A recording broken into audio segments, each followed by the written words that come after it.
Hey everybody, welcome back to Everyday Journey. We're going to attempt to put the lathe in here. As you can see behind me, I got the mill in here. And it wasn't the easiest thing to do, but luckily I didn't have to actually take it apart this time. What I ended up doing, and I almost didn't have enough room for it, but I took everything out of the head here and lowered it down as low as I could, and then centered the table and put the ropes underneath right around through here on either side and lifted it from the front. And I was lifting it just above the pulleys inside here, and I was afraid it was going to bend this top casing. I didn't want to take that off of there, this top cover, the lower half of it.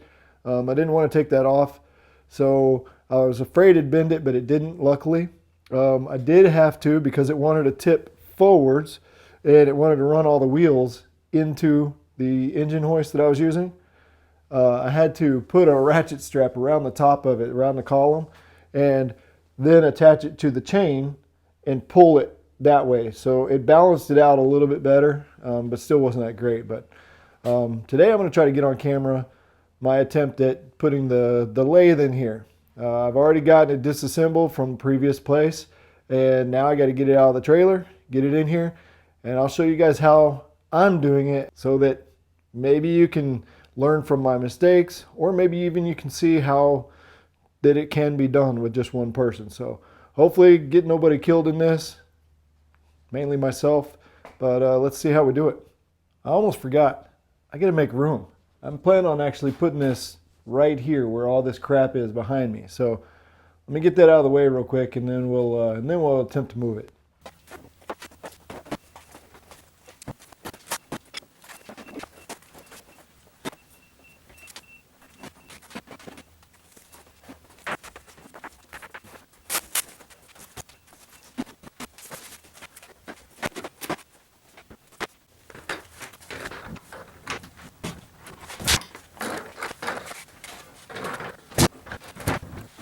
Anybody got any suggestions on what I should make out of this? Let me know in the comments.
All right, so it was a long, tedious task, but as you can see, it is in place. It is bolted down, not to the floor, but to the stand. I did check the level on this, and it has a lean towards this way, and it also leans to the back. I can try to shim it, but I think the lean from the side to side, I think it's way too much. So the only way you could actually get around fixing that problem is probably take it back out of here, pour a base, make sure it's nice and level, and then bolt it back down. But I don't think I'm going to do that. I think I'll just deal with the fact that it's a little uneven.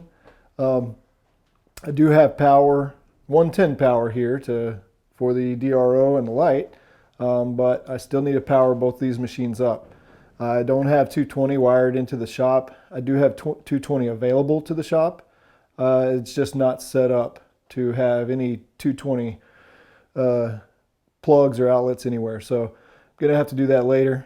At least they're set in place. I'm not going to complain too much about it. So as you can see, this is possible to do with one person. It would be a lot easier with two people. This seemed like putting it together this time took a lot more effort than the last time whenever I set it up in my other shop.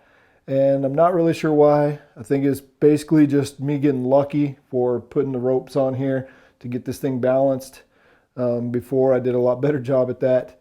And this time not so much. I had to do a lot of lifting on each end to be able to actually get it maneuvered in place. One of the problems I had with this, and you're going to have the same problem, is if you want to get it close to the wall and you're using an engine hoist like I did, it sticks out too far to where you can't actually get it as close to the wall as you want because the legs butt up against the wall. So I tried everything I could here to maneuver this in a way that I could get around that issue, but if you're doing the same thing, you're going to have the same issue. Now, if you wanted to put it further away from the wall, it'd probably work out a lot better, but I'm trying to conserve as much shop space as I can, and this being as close as it is, I still can get access to the back if I need to, but it's not sticking out in the shop floor. So hopefully you guys found this interesting. Hopefully you liked it. Hopefully you don't have to do it yourself because this is not an easy task. But if you do, you can see that it can be done. And hopefully you guys will have a lot better time doing it than I did. If you got any questions, comments, anything like that, put them down in the comments. I try my best to respond to them. If you see anything that you want me to do a video on, let me know. I'll try my best to do one. And basically, until next time, you guys like, comment, and subscribe, and y'all take care.